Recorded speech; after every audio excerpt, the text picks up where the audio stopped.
자, 26절, 27절 보니까 우리가 죄를 지음으로 말미암아 하늘이 닫히고 비가 내리지 않을 때, 성경에서 특히 기후를 가지고 엘리야 시대 때 마찬가지지만 비가 내리지 않거나 가뭄이 되고 막 이럴 때, 바상화로 이게 다 하나님과의 관계에서 징계를 받은 결과, 인간의 죄로 말미암아 그 땅에 패역함을 당하는 것. 창세기 보면 그 아름답게 지어졌던 이 땅의 모습이 아담이 타락했을 때 저주를 받죠. 땅이 엉겅퀴를 내기 시작하고 이렇게 갈등이 시작이 됩니다. 그러니까 성경에서 기본적으로 가뭄이나 또 이렇게 하늘이 닫히고 비가 내리지 않는 상황이다, 그런 건 대부분 죄와 관련된, 인간의 죄와 관련된 있는 사건입니다. 그러니까 우리가 지금도 마찬가지예요. 기후가 그렇다, 기상이변이다 그러지 말고 우리는 시각이 영적 시각이죠. 모든 것을 말씀으로 돌이켜야 되고 그 과정에서 우리가 하나님 앞에 돌아올 게 뭔가를 기도해야 되고 회복해야 된다. 그 생각을 항상 해야 됩니다. 그래서 여기서 얘기하는 것은 하늘이 닫히고 비가 내리지 않는 그런 상황인데, 자, 그럴 때 어떻게 하느냐? 이 성전에 와서 기도하면, 성전을 향하여 기도하면, 그래, 성전을 향하여 기도하든지 성전에 와서 기도하든지, 성전 개념의 기도가 이제 나오죠. 그러면 근데 여기에 보면은 이렇게 나왔어요. 성전에 와서 기도하거나 성전을 향하여 기도하면 여기서 끝나지 않고 그 다음에 뭐가 있냐면 주의 이름을 인정하고 또 그들의 죄에서 떠나야 돼요. 그냥 성전을 향하여 기도만 하고 있고 성전에 와서 기도하는 걸로 끝나지 않고 실제로 주의 이름을 인정하는 게 중요하고, 그리고 그 죄를 회개해야 되니까 그 죄를 회개했다는 말은 돌이키는 거죠. 말만 잘못했습니다, 그러고 나서 또 사기치고 등쳐먹고 우상을 섬기고 그러면 안 되잖아요. 그러니까 합당한 행실까지 가야 되는 거예요. 최소한 우리 100% 모든 걸 완전할 수 없지만 이 기근이 왜 왔는지 우리는 안다고, 자기는 이해를 한다고, 그 부분을 해결해야 됩니다. 그럴 때 하나님께서 어떤 일이 우리에게 행하시느냐, 우리 죄를 사해 주시고 마땅히 선한 길을 가르쳐 주신다, 이렇게 얘기하고 있어요. 그러니까 이게 전부 뭐예요? 이게 과정이에요. 주를 인정하고, 첫 번째 성전을 향하여 오든지 성전을 향하여 기도하는 거, 그 다음에 주의 이름을 인정하고, 그리고 실제로 우리 삶에서 그걸 꺾어서 죄에서 떠나고, 그리고 하나님이 우리 죄를 사해 주시고 우리에게 행할 선한 길을 가르쳐 주시고, 이게 과정이에요. 치유 과정, 온전케 되는 과정. 그러니까 사실 결과로 보면 농사 짓거나 직접적인 기후의 영향력을 받는 분들은 생각해 보세요. 가뭄이 올 때마다 망하는 게 아니에요. 사실은 가뭄이 올 때마다 더 거룩해져 가는 거예요. 근데 만약에 이런 과정이 없이 그냥 우상을 섬기듯이 비 주세요 막 그래가지고 기우제를 지내고 비가 한 번 오고 또 그 다음에 또 그러다가 또 비가 안 오면 또 비 주세요 그래가지고 또 비 주고 비를 줬다고 합시다. 그러면 생각해 보세요. 이렇게 수년을 해도 변화가 하나도 안 돼요. 아무런 발전이 없는 거예요. 과정이 없으니까 그냥 비만 달라는 거예요. 비만. 또 무슨 생기면 그것만 해결해 달라는 거죠. 이렇게 자판기식으로 발작해서 기도하면요, 그건 성숙이 없어요. 그래서 무당을 찾아가거나 막 이런 사람들, 뭔가 안 풀리니까 그 어떤 힘을 가지고 풀어보려고 막 거기까지는 1단계는 생각을 한 거예요. 내가 안 되니까 뭔가 해보자.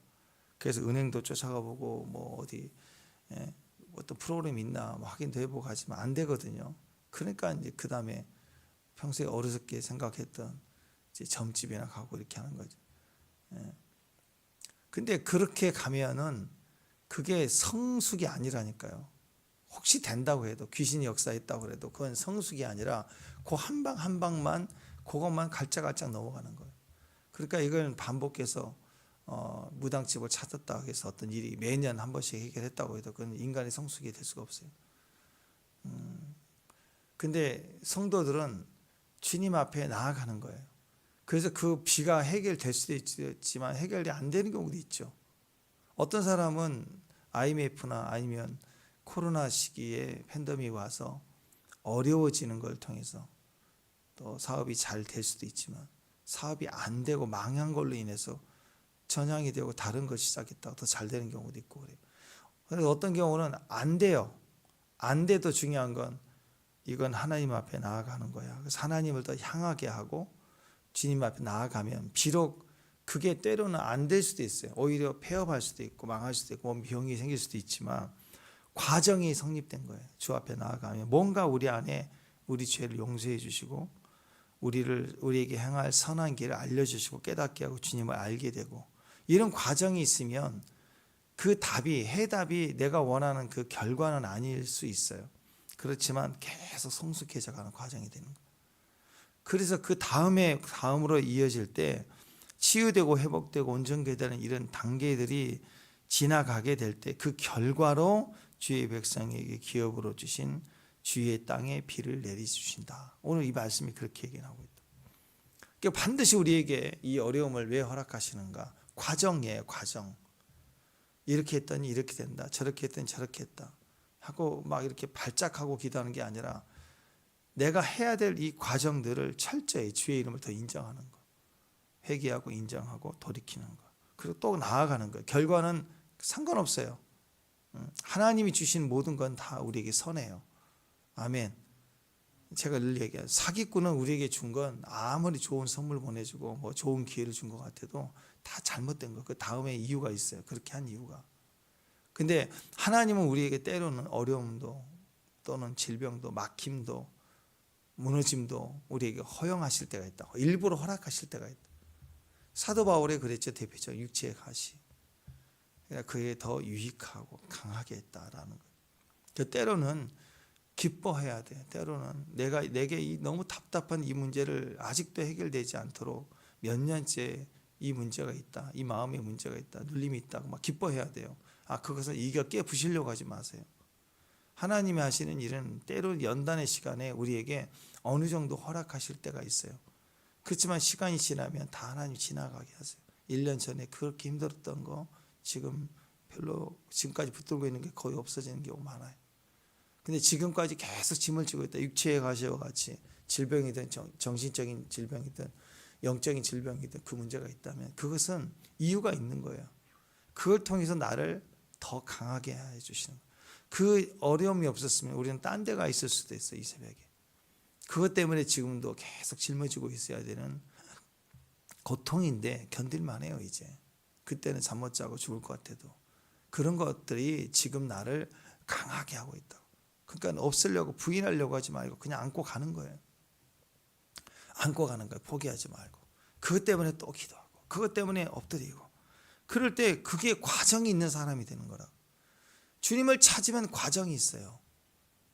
때로는 하나님이 기다리게 하고 때로는 살짝 한 2% 가볍게 해주시고 그걸 통해서 숨통이 터질 것 같으면 또 견디는 거예요. 하루. 그래서 하루 영성이라니까. 그렇게 해가다 보면 이 과정을 지나갈수록 이상하게 내가 1년, 2년 지날수록 달라져 있어요. 내 영이 강해져 가요. 그럼 내 삶에도 이제는 모든 사람에게 좋은 이미지가 아니라 예스와 노가 분명해지는 사람이 돼요. 아닌 건 아닌 거고 그리고 맞는 건 맞는 거고. 자, 그래서 우리가 주의 백성답게 서가는 거예요. 그러면 때에 따라 비가 이렇게 쏟아지는 거예요. 은혜가 있고 하나님 도우심이 있고 생각지도 못했던 기쁨이 와요. 이렇게 채워주시고 이렇게 해결해 주시고 그렇게 하루하루 가는 거예요. 그렇게. 자, 그러니까 이렇게 생각하셔야 됩니다. 문제가 생길 때 그 문제만 풀어주는 게 아니에요. 무당에게 가는 건 문제만 풀려고 하는 거 아니에요. 무당에게 가는 사람 뭐 교제하러 가요? 우리는 무당 찾는 사람들이 아니지만 그 점집 가고 하는 사람들은 거기 가서 친구 삼고 교제 수고 차 마시고 밥 먹고 그러려고 하는 거예요? 아니잖아요. 교회 오는 이유는 기도만 하고 문제만 풀려고 오는 게 아니라고. 교회에 오는 것은 우리의 관계의 축복이 있기 때문입니다. 기도도 그래서 관계로 해석하는 거예요. 그 문제가 왜 생겼는지에 대한 근본적인 이유를 다뤄지는 거예요. 주님 앞에 가서. 그래서 문제만 기도하는 게 아니라 그 문제를 붙들고 기도로 나올 때 벌써 우리의 생각과 마음이 돌이켜지고 마음이 정해지고 그리고 이전의 주의 마음들이 회복이 되는 거예요. 원인이 되는 그 죄를 사해 주시고 마땅히 행할 선한 길을 가르쳐 주시고, 그래서 고난 때문에 내가 여호와를 더 알게 되었다 그러잖아요. 선한 길을 배우는 거예요. 날마다 배우는 거예요. 어떻게? 고난을 통해서, 문제를 통해서. 근데 사실은 정확히 얘기하면 고난을 통해서 배우게 됐는데 사실은 고난 중에 기도했기 때문인 거예요. 고난인데 주님이 빠져버리면 어떻게 될까요? 살아오면서 고난을 겪은 사람들은요, 죄송하지만 마음이 삐뚤어져 있고 힘들어요. 일을 같이 하려고 보면 그 트라우마 때문에 힘들어요. 그 상황은 이해하겠는데 말하는 거나 행동해 보면 늘 뭐 동굴에 비유 그러잖아요. 숨어버리는 거예요. 숨어버려 해야 될 때 숨어버리고 책임져야 될 때 숨어버리고, 때로는 이미지가 있어요. 이상한 걸 믿어요. 이상한 착각을 하고 살아요. 망상을 하고. 그게 안 지워지는 거예요. 왜냐하면 하루아침에 생긴 게 아니기 때문에 참 어려워요. 그리고 얼굴이나 인상이나 말투가 달라요. 그러니까 한두 번은 쉽지만 지속적으로 같이 간다는 게 참 힘들어요. 그래서 고난이 있다고 다 사람이 좋아지는 게 더 세상적이고 더 악하고 더 굳어져 있어요. 근데 고난 중에 주님을 또 붙들고, 고난 중에 주님을 붙들고, 고난 중에 주님을 붙들고 가다 보면 의인은 고난을 통해서 완전해져 가는 거예요. 왜 그럴까요? 기도가 있었기 때문에, 주님이 그 고난 속에 계시기 때문이에요. 그래서 오늘 솔로몬의 성전을 비유한다면 성전이 화려하고 클수록 그 속에 주님이 빠져버리고, 주님이 없는데 성전이 크면 클수록 어떻게 될까요? 철저히 종교가 되기 시작합니다. 주님이 없는데 주님이 있는 것처럼 보여줘야 되니 더 보이고 화려하고 거룩해 보이는 치장을 할 거 아니에요. 더 거룩한. 그래서 우리 기독교 정통 기독교에서는 형상, 이미지를 지워라 그래서 사실 교회가 크다 보면 앞에다가 십자가를 막 달고 그러잖아요. 불도 들어오게 하고. 상징이라고 겉하지 말라고 그러고. 요즘 개신교, 기독교에서는 다 그런 얘기. 목사님들 가운 하는 것도 가운 입지 말라고 그러고 자꾸 이제 그렇게 벗어나려고 해요. 그래서 그런 얘기인데, 아니 그럴 거면 목사 안수 받을 때 가운 입고 말지, 안 입혀주고 하지. 그렇게 안 할 거면. 근데 그걸 자꾸 이제 성가대 가운 뭐 이렇게 하니까 이제 하는데, 일단 이미지로 절대로 사역자의 이미지를 드러내고 교회 이미지를 드러내고 자꾸 하지 말라는 거예요. 사실 맞는 건 부흥이 일어나면, 교회 안에 임재가 강력해지면 누가 오늘 제사장도 서서 하나님을 섬기지 못했다 그랬는데 임재가 강하면 목사님도 설교 못하는 거예요. 막 너무 임재가 강하면. 그 하이드베이크로 그 사역자 사역할 때 보면 막 임재가 강하면 설교를 못하잖아요. 막 죄송합니다 하면서 누워서 할렐루야 하고 그러잖아요. 본인이 못 감당하니까 임재를. 성도들도 다 부흥이 오면 회개하고 울고 그러면 누가 이런 걸 보겠어요. 근데 어느 날 교회 안에 임재가 사라지고 주님이 사라지면 우리식의 순서가 너무 강해지고, 그리고 그 의식과 직분을 서로 차지하려고 그러고, 또 교회가 하나님이 계신 것처럼 보여야 되니까 거룩한 교회 형태로 인테리어를 해야 되고 멋지게 해야 되고 막 그런 일들이 이제 막 일어난다고. 그러면 하나님이 없어지죠. 점점 종교로 되면, 의식이 되면. 결과적으로 마찬가지예요. 우리 안에 문제가 있어도, 어려움이 있어도 성령이 계실수록, 내 안에 주님이 계시고 내가 주님을 찾는 것이 되면 과정에 생명이 호흡을 하기 때문에 성숙해져 갑니다. 점점점 성숙해져 가는 거예요. 근데 내 안에 주님을 찾는 것이 없고 문제만 계속 있으면 안 그런 척 해야 되죠. 가난하지 않는 척, 지혜로운 척, 내가 많이 아는 척, 막 자꾸 그러니까 스펙을 쌓고 자꾸 치장하기 시작하는 거예요. 점점. 그러니까 진실된 관계로 사귀어 보려고 하면 본인이 하나도 없어요. 계속 얘기가 맨날 뭐 했고 딴 얘기만 하는 거예요. 자기가 걸어온 길만 얘기하지. 아니, 너가 뭘 좋아하는지, 너는 누구인지, 뭘 행복해 하는지를 얘기해 달라고. 그건 얘기를 안 해요. 못 해요. 한 번도 해본 적이 없으니까. 자기 얘기를 하지 않고 상황 얘기하고, 이 상황이 당신은 틀렸다 이런 것만 얘기해. 남 얘기만 해요. 그러니까 한 번도 친구 만나서 친구가 나 많이 힘들어. 이런 걸 해본 적이 없는 거예요. 자기 마음을. 주님 앞에 와서도 주님 내가 너무 힘들어요. 그 말을 고백해 본 적이 없는 거. 맨날 문제, 집안 문제. 기도 제목만 있고 의식화만 하고. 그것은 발전이 없어. 과정이 없는 거예요. 그러니까 그건 이미지로 계속 치닫는 거죠. 여러분, 성전에 지금도 주님이 살아계신 분이기 때문에 기념하는 것이 아니에요. 우리는 박물관에 와서 성경 말씀 보면 역사서를 배우는 게 아니라고. 만나져야 인격. 우리가 늘 하는 얘기잖아요. 구원은 뭐야? 인격적으로 하나님 만났다고 얘기하잖아요. 그분 살아계시니까. 이순신 장군을 우리가 저기 내려가서 박물관에서 본다고 그분의 뭐 일기나 뭐 유품이나 이런 거 보면서 이분이 역사적으로 했다. 정신을 배우자. 뭐 이런 걸로 갈 수 있지만 인격적으로 어떻게 만나요? 그 죽은 분, 돌아가신 분을. 근데 하나님은 살아계시기 때문에 그분의 그 말씀을 경험하면서 인격을 경험하는 거예요. 우리가 옛날에는 편지를 많이 썼잖아요. 군대 가면 그때는 SNS에서 전화 통화도 못하고 막 그럴 때잖아요. 편지가 온 거, 편지가. 어머니 편지가. 그럼 오마니. 막 그러면서 편지를 읽으면서 인격을 경험해요. 엄마의 사랑. 너를 위해서 기도한다. 축복한다. 잘 견뎌라. 막 그럴 때. 우리는 그런 사랑하는 사람의 편지를 볼 때 인격을 경험하는 살아계시니까. 마찬가지로 하나님은 살아계시니까 말씀을 읽으면서 지정의가 만나지는 거예요. 그럴 때 내 안에 과정이 있는 거예요. 변화의 과정. 결혼하기 전에 한 3년 사귀었다. 그러면 3년이라는 교제 가운데 인격적인 교제를 해야 돼요. 그래야 관계가 성숙해져 가는 거죠. 근데 과정 없이 만나고 그냥 즉흥적인 느낌, 좋아 보이는 이상형 뭐 그런 걸로 인해서 얼른 결혼 결정했다. 그러면 굉장히 어려울 수밖에 없는 겁니다. 왜? 그건 이미지였기 때문에. 그래서 이상형으로 교제가 깊어질 수 없어요. 충분히 인격을 경험해야 돼. 지정이 어떤 사람인가, 어떤 생각을 하고 사는가, 어떤 감정, 어떤 것에 발작하는지, 어떤 것에 깊어지는지, 어떤 걸 좋아하는지, 의지적인 걸, 자기 의지를 꺾을 수 있는지, 나에 대해 의지를 쓰는지, 나에 대해 자기 감정을 쓰는지, 나를 배려하는데 자기 생각을 꺾어줄 수 있는지 이런 것들을 확인하는 과정이 있어요. 나도 성숙해져요. 그러니 나도 나를 부인하고 저 사람 생각을 인정해주고 서로가 그렇게 가면서 성숙해지니까 더 좋은 관계로 들어간다는 것이. 그러니까 이 문제가 있다 그럴 때 그 문제가 왜 생겼는지 근본적인 이유를 하나님 다뤄주시기를 원하시는 거예요.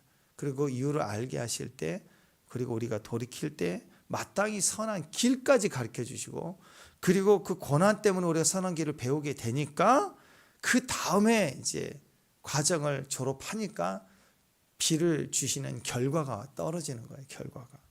이게 되게 중요한 거거든요. 그러니까 850대 1로 이 갈멜산 정상에서 싸워서 이겼던 이 엘리야의 기도를 볼 때 야 이렇게 막 무릎 꿇는 기도 그리고 손바닥만한 기도 구름을 보는 기도 그 다음에 이 영적 대전쟁은 하나님 함께 하시 다 이기신다 뭐 다 좋아요. 영적 전쟁을 치러야 된다 뭐 다 좋은데 주 메시지는 뭐예요? 하나님을 저버린 그 백성이 우상에 가득 차 있는 왕부터 시작해서 이세벨이라는 아내가 오니까 난리가 나버리는 이 나라가 완전히 개판이 되어버리는 우상 덩어리가 된 나라. 그러니까 은혜라는 빗방울 한 방울이 없는 거예요. 그것도 하나님이 주인이라는 걸 알게 하시기 위해서 비가 내리지 않게 할 때도 엘리야를 통해서 비를 내리게 할 때도 고스톱도 다 하나님이라는 걸 알게 하기 위해서 전쟁이 필요하고 싸움이 필요하고 결과도 필요했던 거예요. 이스라엘에게 그 메시지가 있잖아요. 근데 다른 걸 잡는다. 우리는 전쟁 기도 세게 하다. 중복이 대한 뭐 도구하는 기도의 모습이다. 떼굴떼굴 굴렀다.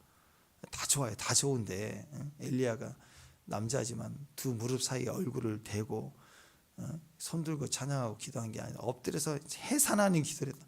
참 멋있어요. 그렇게 다 유치해내고 도전을 받는 건 좋은데 나쁜 건 아닌데 메시지가 거기까지 가면 안 되죠. 근본적인 것은 모든 주권을 가지시고 다스리신 분은 하나님입니다. 하나님 앞에 우상을 버리고 돌이켜야 된다. 이 백성이 돌아와야 된다. 하나님 이름이 거룩함을 받아야 된다. 결국 그거잖아요. 그러니까 문제가 생겼을 때 그 문제 해결용으로만 주님 찾지 말고 하나님 앞에 나오면 그 문제만 그냥 고쳐주시는 것이 아니라 그걸 통해서 근원적인 죄를 드러나게 하고 우리의 태도와 행동을 바꿔줘야 돼. 바꿔주게 하시고 그 다음에 문제도 해결해 주신다. 거기까지 가는 거라고.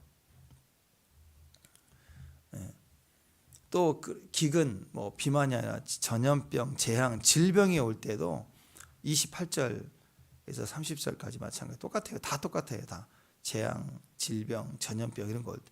이런 과정 하나하나가 어려움이 왔다. 어려움 해결용이다 아니라 그 과정 하나하나를 밟아가며 기도하라라는 것입니다.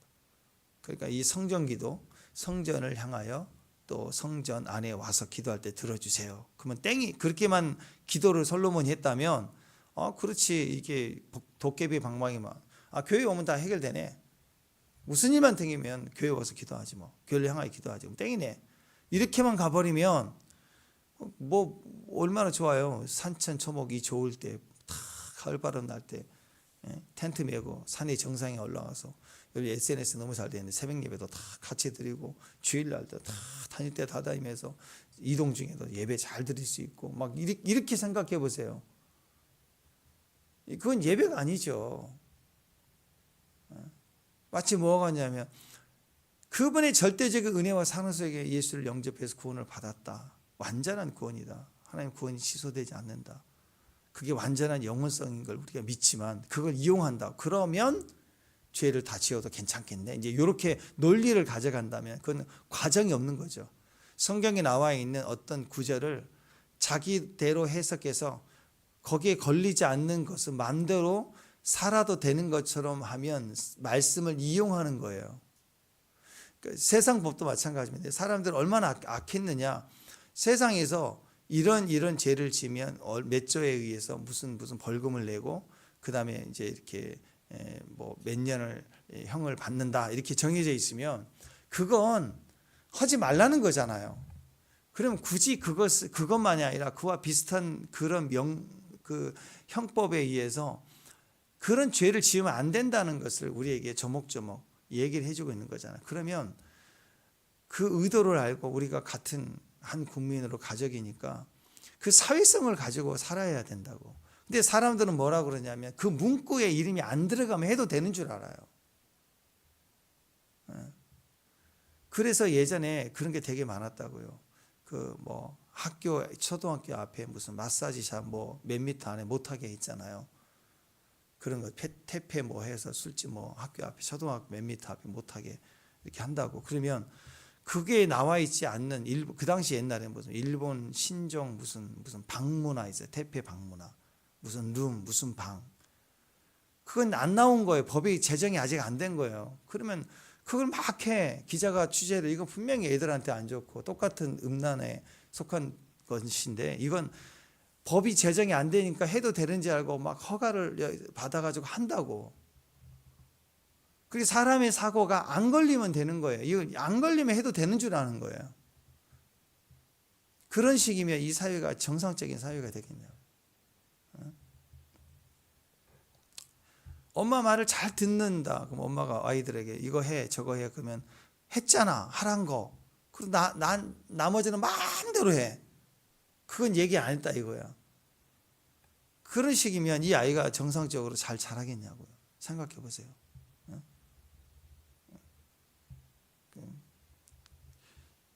이거 우습게 얘기인데 고등학교 아들이 이제 하도 집에 올 때 들쑥였다가 얘기도 없이 나왔다가 또 밖에 나갔다 그러니까 야 너 학교 끝나고 집에 올 때 카톡해. 그렇게 연락을 하는 소리잖아요. 그때 갑자기 있는데 아들한테 카톡이 왔어요. 그래서 딱 보니까는 카톡 뭐야 그러고 있는데 문을 열고 들어와. 그래서 너 연락하러 했잖아 카톡 그랬더니 했잖아 카톡. 그렇게 했대. 재밌게 한다고 하는 거지만 아니 그런 식인 거예요. 의도 자체가 이것이 우리 안에서 그런 과정으로 간다면 하나님과의 과정이 그런 과정으로 이건 재밌으라는 얘기지만 만약에 그 뜻과 계획을 하나님의 말씀이 나오지 않는 거 해도 되는 줄 알고 그렇게 행동한다면 무슨 문제가 되겠어요? 그래서 성전을 향하여 성전에 와서 기도하는 그것만이 아니라 그럴 때 이 과정 하나하나를 주님이 솔로몬을 통해 또 얘기를 해주는 거예요. 다시 확인해 주는 거예요. 그럴 때 성전을 향하여 기도하는 것만이 아니야. 네 행동을 돌이키고 하나님을 이름을 경외함을 인정하고 그런 과정, 그때 선한 길을 가르쳐 줄게. 그걸 들어 지켜야 돼. 배워야 돼. 그 다음이 비가 오는 거야. 이 얘기를 반복해서 지금 계속하는 거예요. 과정이 중요한 게 신앙생활이에요. 그러니까 여러분이 교회 와서 기도하고 응답 받았다는 것을 단순히 기도 세게 하면 되는 그런 차원이 아니라는 거예요. 과정이 반드시 있다는 거예요. 그래서 여러분 모든 성령의 사람이 다 똑같아요. 새롭게 하세요. 그거 간증할 때 보세요. 다 기도해서 결론은 똑같아요. 어려움이 있었는데 하나님 몰랐다가 깨닫게 돼서 기도하고 하나님 만나서 그리고 열매가 있었다. 보면 다 그 얘기 아니에요. 똑같은 얘기죠. 성경 이야기가 똑같아요. 한결같이. 근데 우리가 그 스토리 속에 뭐가 있어요? 내가 기도 세게 했더니 막 금식하고 했더니 됐다. 그 얘기는 아니잖아요. 그 과정의 마음이 얼마나 고통스러웠는지. 그러나 나를 꺾어서 주님을 찾게 되는 내용, 그게 간증이죠. 그래서 배워지는 게 있고 돌이켜지는 게 있으니까 결과가 그 다음에 그렇게 오는 거라는 얘기를 하고 있는 거라고. 그런데 어떤 분들은 그걸 보면, 간증을 보면서 그렇구나, 하나님은 나를 그렇게 영원한 지혜로 이끄시는구나, 그걸 배우고 내 과정이 오버랩 되고 그리고 감사가 되면 예배가 된다고. 하나님 믿음 찬양과 그리고 내 삶의 어려움도 이겨낼 수 있는 힘도 되는 거라고. 근데 어떤 분은 그런 간증을 들으면 그런 건 안 보고 뭘 보냐면 이분도 어려웠는데 작정 기도했더니 되는 거야. 나도 오늘부터 작정, 이렇게 그런 컨셉만 잡아오려고 그래. 어떤 분은 세상이 어려울 때 기도하면서 1000번제라고 하니까 1000번을 이렇게 기도했대. 하루 하면서 1000일을 기도를 했다는 거. 3년의 기도가 쉽지 않잖아. 이제 성경에 있는 1000번제는 한꺼번에 드는 거예요. 1000, 그러니까 1000번제예요. 1000번제. 번제를 1000마리를 드리는 1000번제인데 1000번제가 아니라 1000번제, 1000일 번제로 생각을 한다고 사람은. 그래서 문제가 됩니다. 근데 이게 성경적인 건 그렇지만 또 반대로 1000일이든 300 작정을 하든 1년 365일을 작정하든 1000일을 작정하든 또는 2000일을 작정하든 그냥 하루하루를 정말 3년을 새벽을 지킨다는 보통 일이 아니잖아요. 그 자기 마음에 작정해서 기도한다면 뭐 그것도 나쁜 것은 아니에요. 그냥 내가 마음을 정해서 20일을 하든 한 달을 하든 할 수 있는 거니까. 그런 의도에서 하는 건 뭐 자기 결정의 믿음의 서원이니까 괜찮은 거예요. 근데 이제 성경에 있는 솔로몬의 1000번제를 적용한다는 것은 이제 틀린 개념이지만 그 마음에서 그렇게 하는 건 뭐 어떻게 하겠어. 자기 안에 자기가 선택할 수 있는 최선이면 그게 맞는 거죠. 근데 어쨌든 어떤 분이 간증을 해서 그렇게 1000일을 기도했더니 됐다 그러면 오케이, 기분이 좋은 거예요. 왜? 방법 찾은 거예요. 나도 1000일을 뚫어야지. 그렇게 가면 성경이 의도하는 거나 그 간증에서 의도하는 바른 방향은 아닌 거죠. 더 나아가 어떤 목사님이 그걸 막 강조를 해. 그런 전혀 적용이 좀 달라지겠죠. 그렇죠? 우리는 그쪽이 아니에요. 그러니까 이렇게 전체 과정, 오늘 말씀을 통해서도 질병이든 재앙이든 기근이든 비가 내리지 않는 것이 다 마찬가지입니다. 하나님과의 과정으로 하나하나를 배워나가는 것을 통해서 질병이 해결되고 재앙이 해결되고 이런 것들이 비가 오는 문제가 해결되는 과정으로 이끌어 주신다는 거예요. 또 한 가지 특이한 점은 이 솔로몬의 기도에 참 특이해요. 그게 뭐냐면 이방인에 대한 기도가 나와요. 이것 때문에 우리가 어려운 문제가 있는 거예요. 이것 때문에 우리가 구원을 받은 거예요. 그리고 우리가 받은 구원에는 나만 구원받는 게 아니라 너와 내 집이, 그리고 너와 내 집뿐만 아니라 이방인에 대한 것까지 우리에게 책임이 따르는 거예요. 그래서 이것 때문에 지금 구약 시대이지만 유대인의 성전에서 이방인에 대한 이야기를 하고 있어요. 솔로몬이. 기가 막힌 거예요. 32절, 33절. 읽어볼까요? 32절, 33절. 시작. 주의 백성 이스라엘에 속하지 않는 이방인에게 대해서도 그들의 주의 큰 이름과 능한 성과 펴신 팔을 위하여 먼 지방에서 와서 이 성전을 위하여 기도하고 누구? 이방인에 대해서도 얘기하는 거예요. 또 33절 주는 계신 거 하늘에서 들으시고 모든 이방인들이 주께 부르짖는 대로 누가 부르짖어요? 이방인들로 하나님을 부르짖게 하는 거예요. 이스라엘 백성들처럼. 또 만민이 땅의 만민이 이방인을 포함한 모든 만민이 주의 이름을 알고 주의 백성 이스라엘처럼 경외하게 하시오며 또 내가 건축한 이 성전을 주의 이름으로 일컫는 줄을 알게 하소서. 모든 열방 중에 그래서 모든 이방인들의 입술을 통해서도 하나님이 위대하시고 살아계심을 인정받게 하시는 거예요. 그러니까 이방인들이 와가지고 하나님 앞에 예배하는 날이 온다는 거예요. 이방인들도 예루살렘에 향하여 기도하는 날이 온다는. 지금 이루어졌죠. 지금도 한국 사람들 보세요. 예루살렘에 향하여 기도하는 사람들이 있다고. 막 폭탄 터진다 맨날. 그래도 여행 금지국이 지정되지 않아요. 여행 허가만 되면 막 날라가. 노란불인데 가지 말라고 얘기를 하고 있는데 지금 이스라엘 막 폭탄 터지고 있는데도 가. 그리고 심각하게 이번에 이란 폭격했을 때는 그 레바논 쪽에서 못 들어가게 국경에서 막았는데도 기도 부탁에 지금 이번에 허가가 돼서 들어갈 수 있게 해달라고 거기서 대기하고 있어. 이스라엘에서 가야 된다. 자기 집보다 더 소중하게 여기며 기도하는 선교사님들도 있더라고. 왜? 그 땅에 가야 되니까. 거기서 기도해야 되니까. 그러니까 이런 일들이 있다고. 유대인들보다 이스라엘을 더 사랑하는 이방 사람들이 지금도 있어요. 이런 걸 보면 하나님 앞에 예배할 날이 이방인들이 있구나. 이게 땅끝 개념이에요. 땅끝까지 복음이 증거되는 땅끝 개념.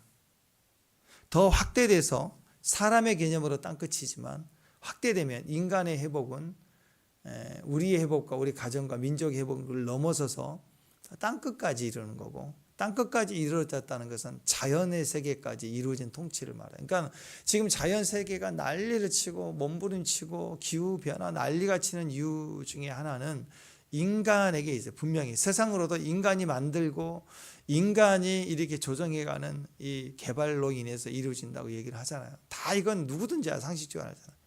근데 그 인간의 행위라는 게 잘 살아보세요라고 얘기하는 인간의 이런 개발만이 아니라 그 마음, 생각이 삐뚤어져 있고 그 영혼의 중심도 죄가 돼 있기 때문에 그렇다라는 거예요. 발전을 해 나갈수록 더 망해지는 거죠. 이 폭탄도 보세요. 점점 강력한 폭탄을 만드니. 그러니까 진짜 지구가 두 쪽 날 만큼 핵폭탄이 많고 그런 거 아니에요. 계속 개발해 나가려고 그런 거 아니에요. 전쟁에 터지는 문제가 더 커지는 거예요. 더 심각한 거예요. 인간이 개발해 가서 과학이 발달될수록 더 힘들었죠. 스마트폰 나오면서 편리한 점도 있지만 더 애들 뇌를 갉아먹고 완전히 좀비를 만들어 놓잖아요. 점점 사이는. 지금 커피가 엄청 많아요. 지금 중국이 커피를 먹기. 지금 이번에 멕시코나 이 남미 미국 관세 때문에 트럼프가 올려가지고 판매를 못하게 되니까 중국이 손을 내밀었어요. 우리한테 와라. 사주겠대. 그럼 커피가 엄청나게 들어가면 이 차를 먹었던 중국 젊은이들이 지금 커피를 먹기 시작하거든요. 중국 사람이 원래 해산물을 안 먹었는데 해산물을 먹기 시작하니까 90년대 이후로 세계 각 지역마다 그 수산업 때문에 막 경쟁하고 싸우고 갈등 났잖아요. 인구가 많은 사람이 해산물을 먹기 시작하니까. 커피를 먹기 시작하니까. 그래서 지금 인도도 그렇고 세계 1위 인도도 그렇고 젊은이들이 짜이 먹지만 이제 커피를 많이 먹기 시작해요. 그러니까 커피가 지금 현재 지구 기후의 최고의 적이에요, 적. 그래가지고 아마존 그런 강을 그 산을 다 브라질에서도 막 다 쳐버리고 커피를 심기 시작하니까 지구의 허파 밀림이 없어진대. 그래서 지금 엄청 산소 부족도 온다 그러면 이런 일들이 벌어지는 게 인간이 좋아하는 것들을 개발해 나가면서 인류는 점점 더 이상이 어려워지는 거예요. 우리 이번에도 그렇게 농사 짓고 힘드니까 태양광 지원 막 해갖고 이전 정부 때 충청도 막 보세요. 길 가다 보면 전부 산을 깎아가지고 다 민둥사 만들고 태양광 이렇게 해놨잖아요. 이 비 조금만 오면 다 홍수나는 거예요. 이제 비만은. 나름대로 발전하고 좋아지려고 했다가 오히려 더 망가지고 우리에게 더 피해가 오고, 뭐 스위스 같은 데 보면 사진 보면 그건 더 아름다운 그 설경 지금 막 다 눈 다 녹아가지고 없다 그러잖아요. 점점. 결국 우리에게 다 돌아온 거 아니겠습니까? 인간은 움직이면 망치는 거예요. 자기만 눈앞에 보는 것만 좋아지지 결국 다 망치고 되돌아오는 것이 된다라는 것입니다. 그러니까 땅끝 개념이에요. 이방인들을 포함해서 이방인뿐만 아니라 자연재해, 자연 상태도 우리에게 유익을 주는 걸로 회복이 되는 거라고 다. 그래서 여러분 성도들은 지금 내 환경이 어렵고 힘들고 또 이렇게 교회가 개척교회고 힘들고 어렵다 할지라도 모든 성도에게는 어디까지 땅끝 개념이 들어와야 돼. 성교 개념이 들어와야 돼. 성도의 삶의 시작은 이미 땅끝까지 품어내야 돼요. 그러니까 몸이 안 가면 정신이 가고 정신이 영으로도 가야죠. 여러분 기도 분량 속에 땅끝 부담이 와 있어야 정상이라니까. 이스라엘 향해 기도하는 게 정상이에요. 들어와 있어야 되는 거예요. 그건 뭐가 같냐면 아니 자녀가 이렇게 학교를 가고 그럴 때 내가 직장 생활이 있어도 우리 자녀들에 대해서 걱정하고 염려하는 마음이 있어야 부모 아니에요? 그죠? 시집장가 가면 땡입니까? 가도 역시 부담이 있어야 되는 거예요. 그 부모 아니에요. 죽을 때까지 그래요. 마찬가지입니다. 그리스도를 정말 알고 경험하는 성도의 삶은 땅끝 개념이 들어와야 돼요. 항상 기도의 영역에 하나님을 향한 예배, 그리고 상황에 대한 기도, 그리고 현재 땅끝까지 미치는 사랑. 그래서 기도자, 예배자, 이 선교사가 우리 안에 기본 마인드가 있어야 돼요. 하나님의 마음은 그거예요. 우리가 죄를 짓고 징계를 받고 심지어 다른 나라를 포로로 그 결과로 끌려가게 된다 할지라도 그 포로된 죄인의 모습으로 끌려갔잖아요. 다니엘 세대가 끌려갔지만 이방인들과 접촉하게 하시는 거예요. 끌려가게 해서 이방인들과 접촉하게 하시는 거라고. 왜냐? 유대인들은 의인일 때 끌려가지 않고 의인일 때, 다윗 시대에 화려할 때는요, 우리는 의인이기 때문에 이방인을 개취급해요. 이방인하고 접촉도 안 해요. 인사도 안 해요. 밥도 안 먹어요. 심지어 신약 시대의 베드로도 밥 먹다가 이방인이 들어오니까 같이 밥 먹지 않고 일 설려다가 사도 바울한테 작살나죠. 네가 복음을 그렇게 하냐고. 천하의 베드로도 율법에 움직일 수밖에 없는. 그러니까 이 구약시대의 이방인은 개로 절대 상정돼. 얼굴 보는 것도 싫어하고 밥도 먹기 싫어하고 접촉하면 부정한다고 생각했다고. 근데 그들이 의인일 때 이방인들을 향한 주님의 이 이방인에게 가서 복음을 증거하라, 하나님 증거하라, 이게 되겠냐고. 안 된다고. 죽었다 깨어나도 안 되는 개념이에요. 그러니까 비록 유대인이 죄인이 돼서 죄의 결과로 나라가 망하고 포로로 끌려가서 포로의 신분으로 그 이방 땅의 가장 낮은 노예로 포로자로 끌려가는 그 상황에서는 어쩔 수 없이 접촉을 해야 돼. 그들 문화 속에 그들이 준 밥을 먹고 그들 우상 문화 속에서 살아가며 그들과 접촉해서 살게 하는 것을 통해서 하나님은 무엇을 가르쳐주고 계시는가? 그들이 죄인이 되고 나라가 망하고 땅끝에 이방인으로 포로로 끌려가게 될 때는 이방 땅에서 이방인들과 접촉하며 살 수밖에 없잖아요. 하나님은 그렇게 해서라도 하나님의 사랑이 성도들에게서 또 이방인에게 흘러나가게 하시겠다라는 거예요. 그 다니엘을 보세요. 끌려갔지만 다 느부갓네살 왕이나 다 보면 뭐라고 그래? 다 신들의 사람아. 그렇죠. 신들의 사람이라고. 그리고 너의 하나님이, 그리고 하나님을 경외한다라. 너의 하나님 찬양한다. 막 하잖아요. 다니엘 한 사람 통해서. 그러니까 하나님은 의인의 징계를 통해서도 이방인의 구원의 기회를 삼는 거예요. 그러니까 여러분이 잘나든 못나든 내 삶에는 항상 이방인의 구원이 있다. 그래서 사회생활을 하고 부딪혀가는. 그래서 우리가 거룩함을 이루는 그런 집단이 되기 위해서 산속에 이렇게 무슨 통일교 거기 무슨 어디 궁을 만들어놨잖아요. 산에다가. 그런 식으로 단독적인 어떤 거점을 만들어내는 게 아니고 세상 속에 핍박당하고 이방이 있는 곳에 가고 감옥에도 갇히고 하는 그 과정 속에서 접촉을 통해서 하나님 거룩을 나타내시고 능력을 나타내시는 거예요. 그러니까 있는 데를 벗어나고 도망가려고 하지 말고 있는 그 자리에서 하나님 뜻이 이루어지도록 하나님 색깔과 하나님 냄새를 나타내는 게 성도라고.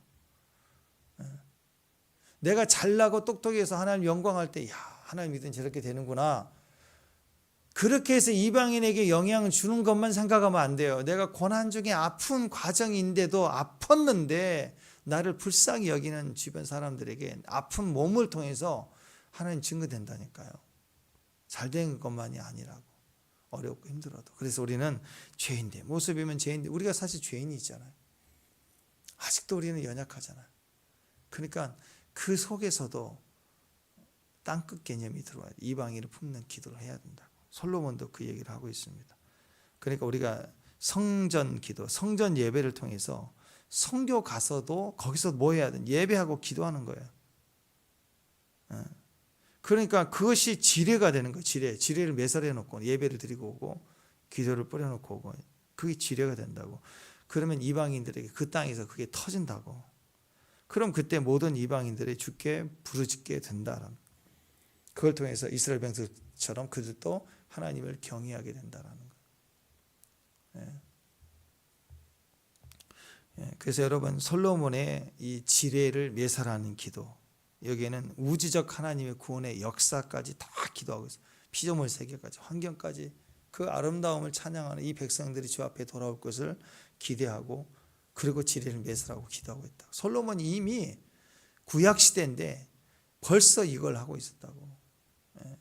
여러분, 솔로몬 뒤에 계속 다윗 이후로 그 남유다 북이스라엘 세계가 쭉 하고 중간기 지나고 그렇게 수백 년이 지나서, 그리고 나서 기원 전 기원 후가 나눠지잖아요.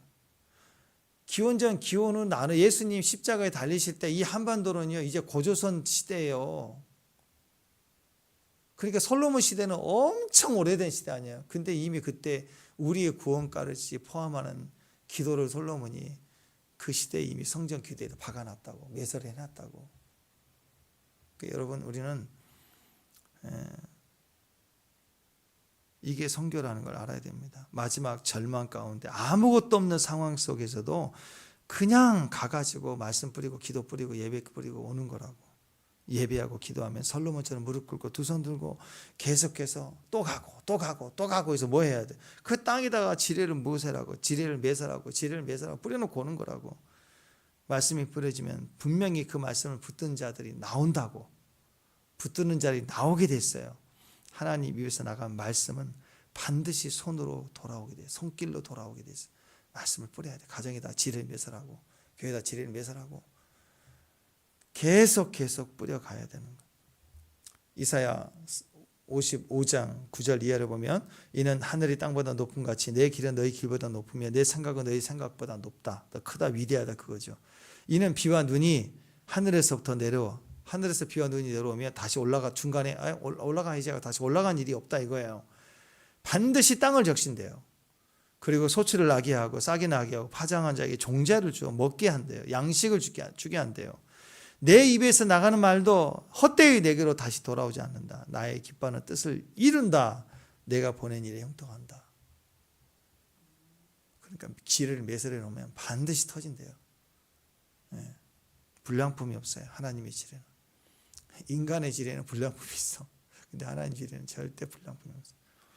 누가복음 1장 37절, 대자 하나님은 모든 말씀을 능치 못함이 없다. 주께서 하신 말씀이 반드시 이루어지리이다. 믿는 그 여자에게 복이 있도다. 믿어야 돼요. 기도할 때 성령께서 우리에게 이렇게 감동을 주고 이렇게 이미지가 떠오르고 환상이 보여지고 하는 것들을 믿어야 돼요. 말씀을 믿는 것처럼 내 영적 감각을 믿고, 그리고 그걸 그대로 임재가 느껴질 때 그걸 그대로 심어버려야 되는 거. 심어버려요. 가서 심어요.